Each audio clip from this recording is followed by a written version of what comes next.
Hi, and welcome back to the Business of Arts and Entertainment. I'm your host, Nick Pierce, and welcome to Episode 3, the BPA, Band Partnership Agreement. The Band Partnership Agreement is, in essence, that. It's an agreement or contract among the members of your band. Now, whether or not you're a band or not, if it's a project, if you're a production company or a producer or whatever, it clearly outlines the functionality of your company or your band as a business.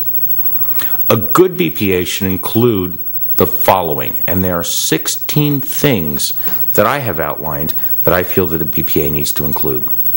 One of which is an opening, who it is between, and what the name of the band is. Number 2, the effective date of the agreement. Number 3, the band partner's service to the band. So obviously you're functioning as a entertainment-related entity, and that the band partners function for the goal of producing a recording and actually shopping it to labels. Number 4, non-band partnership activities, such as, everybody's free to do what they want on their own time as long as it doesn't interfere with the business of the actual band. 5, name and logo. Name and logo is very important. And in episode 2, I did discuss establishing your band's name as a business. This is who actually has possession of it, whether it belongs to the actual band as a whole, or 1 or 2 members, maybe 3 members, 4 members, and what happens if that member leaves. Profits and losses, because don't forget, as a business, you're going to share profit among each other. You're also going to have income, and you're also going to have some loss. And you want to make sure that it's clear, and you outline in this contract how your profits and losses are structured and how it's divided among the members. Ownership of recorded compositions. Who actually owns the rights to the music? And I'm going to get into how that's determined in copywriting, which is my next episode coming up, and episode 4 is copywriting. However, I do want you to keep in mind, in your band partnership agreement, your BPA, how you actually divide up the ownership of recorded compositions.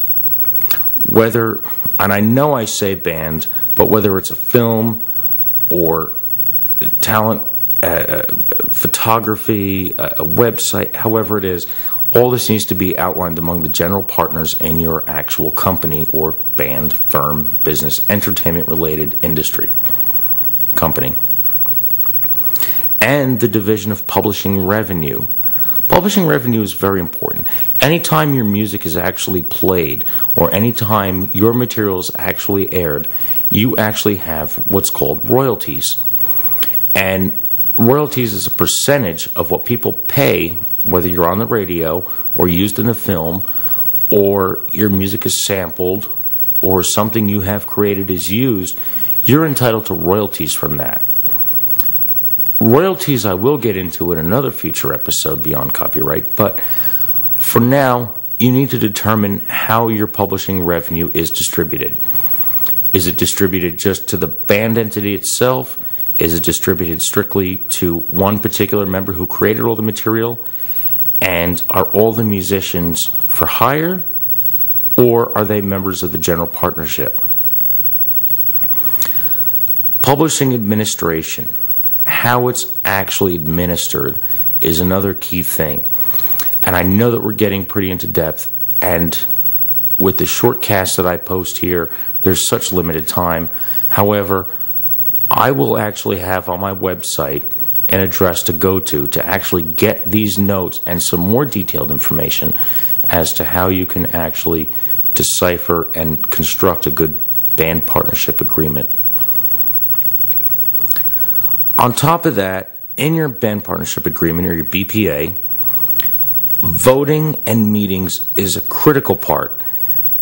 You want to actually determine who has and how it's structured your voting power within the band. And when you do meetings, who has a right to do like enter into an agreement with, we'll say, a venue, a booking agent, a manager? Is it a majority or unanimous decision? And a lot of these you need to just sit down and among the members of your project say, okay, this is a majority or this is a unanimous decision. And you want to address things such as check signing, entering into agreements, expelling a band member, admission of a band member. It's a core principle, and I have on my website a way for you to actually incorporate all these, check them off, fill in the blanks, print it out, use it how you need. Bookkeeping and records.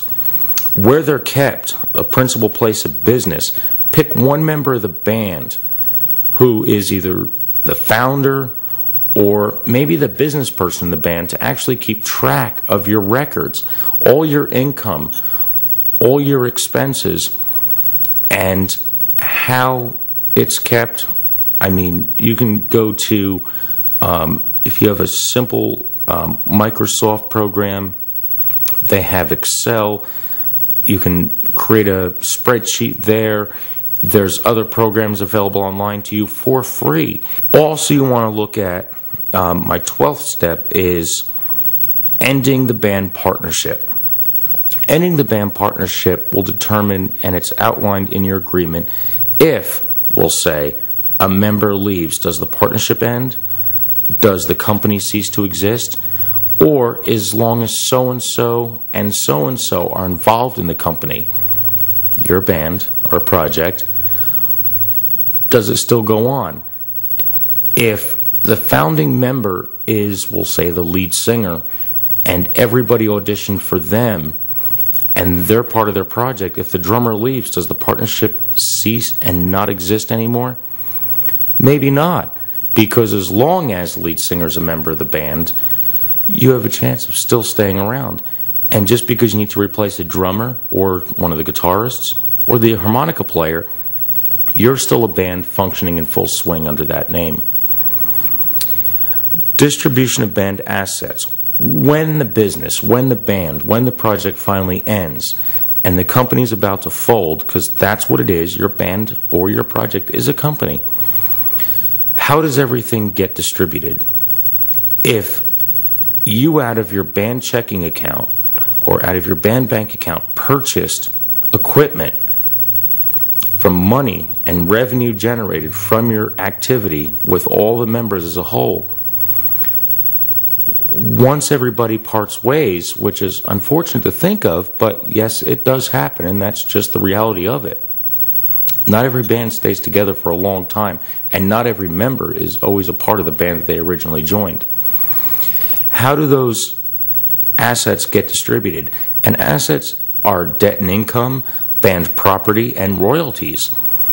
So if you went out to purchase a PA system and band funds paid for it from money that you made at shows that you played or CDs that you sold, how is that PA system distributed once the band breaks up?